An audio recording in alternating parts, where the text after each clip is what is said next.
Agora nós vamos falar do centro de custo, que nada mais é do que a ferramenta utilizada para separar informações da empresa, permitindo que a gente tenha várias visões do negócio ou de partes deles.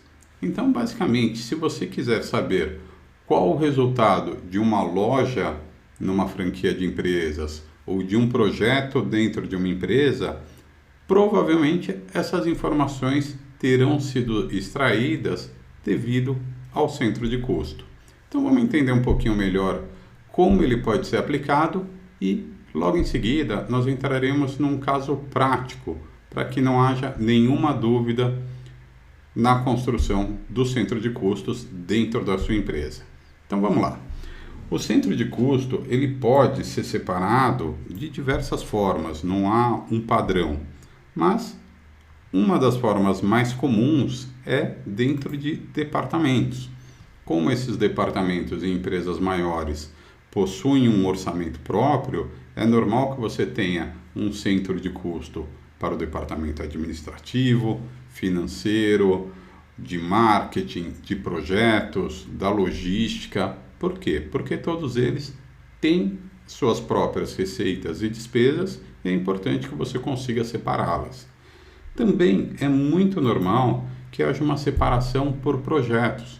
Empresas que trabalham com prestação de serviço ou com obras de infraestrutura, por exemplo, eles têm projetos específicos e você precisa analisar todas as receitas e despesas desses projetos de forma separadas. Quando isso acontece, são criados centros de custos específicos para cada um deles.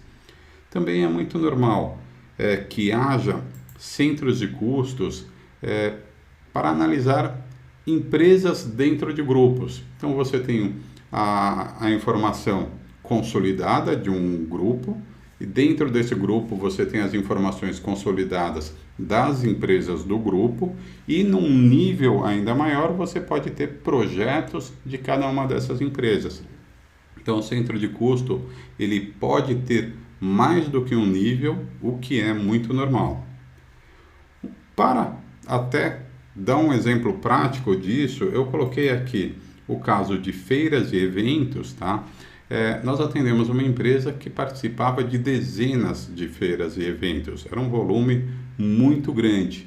E para que a gente conseguisse identificar o resultado dessas feiras, nós fizemos um centro de custo de feiras e eventos, para se a empresa ela quiser saber o resultado de todas as feiras e eventos de uma vez. E dentro desse centro de custo de feiras e eventos, havia um subnível com o nome de cada uma das feiras. Então isso permitia que a gente observasse o resultado de cada feira separadamente ou de todas as feiras numa tacada só. E para isso foi utilizado centros de custos.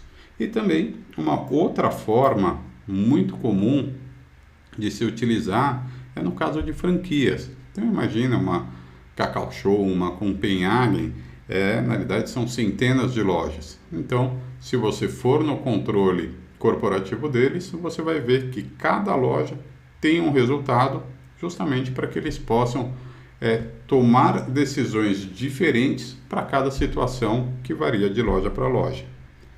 Agora vamos ver como isso funciona na prática e como é fácil utilizar o centro de custo no seu negócio. Para isso, eu montei uma tabela muito simples, na verdade 2 tabelas, e nessa primeira tabela eu fiz um fluxo normal de receitas com algumas receitas e algumas despesas, e no centro de custo eu coloquei o projeto de cada uma delas. Então, para exemplificar, você tem um projeto, você tem 8 projetos, tá? Onde você tem informações de receita e despesas. Normalmente você tem vários lançamentos e cada lançamento dentro do seu centro de custo. E por que isso é tão interessante? Se nós não tivéssemos centro de custos, nós simplesmente saberíamos o resultado da empresa como um todo. Então, se eu selecionar todas as entradas e saídas, eu teria um resultado de 40. Mas se alguém me perguntasse qual projeto está indo bem e qual está indo mal, eu não saberia responder. Porém, a partir do momento que eu classifico o projeto dentro do centro de custo, fica muito fácil. Eu jogando isso numa tabela dinâmica, eu consigo observar por projetos, então eu tenho o resultado de cada um dos projetos e da empresa como um todo. Então, vamos fazer isso. Eu vou fazer mais um caso para que fique muito claro. Vamos levar em consideração aquela situação da empresa que trabalha com muitas feiras e eventos. Então, é o mesmo critério. Eu tenho uma tabela, que eu seleciono essa tabela e vou criar uma tabela dinâmica para fazer essa separação. Para isso, eu vou inserir tabela dinâmica. Para isso, eu vou pedir que essa tabela dinâmica ela seja feita aqui na célula E21, aqui do lado da minha tabela. E uma vez que eu dou OK, ele me abre um quadro e pede simplesmente para eu mostrar como que eu quero que essa informação ela seja apresentada. Não tenho o que inventar aqui, então basicamente o que é valor vai para valores, o que é plano de contas ele vai para a linha. Então basicamente, se eu não tenho centro de custo, eu continuo tendo só o resultado total, porém, no momento em que eu arrasto o meu centro de custo para colunas, ele me abre todo o resultado por empresa separado por feira e por evento. Então, assim como aconteceu na tabela de projetos, eu tenho aqui, eu consigo saber o resultado de cada uma dessas feiras e sei o que está indo bem, o que está indo mal, em qual eu preciso investir mais e, de repente, qual não faz sentido mais eu participar. Tá bom? Eu acho que com isso a gente consegue encerrar a matéria, mas se tiver alguma dúvida, não deixe de nos enviar uma mensagem e eu sugiro que vocês parem para pensar um pouquinho e vejam como vocês querem enxergar a receita e despesa da empresa. Qual a separação ela faria sentido e não deixe de criar os seus centros de custos e colocar isso em prática, porque a partir daí ficará muito mais fácil identificar o que está indo bem e o que está indo mal dentro do seu negócio.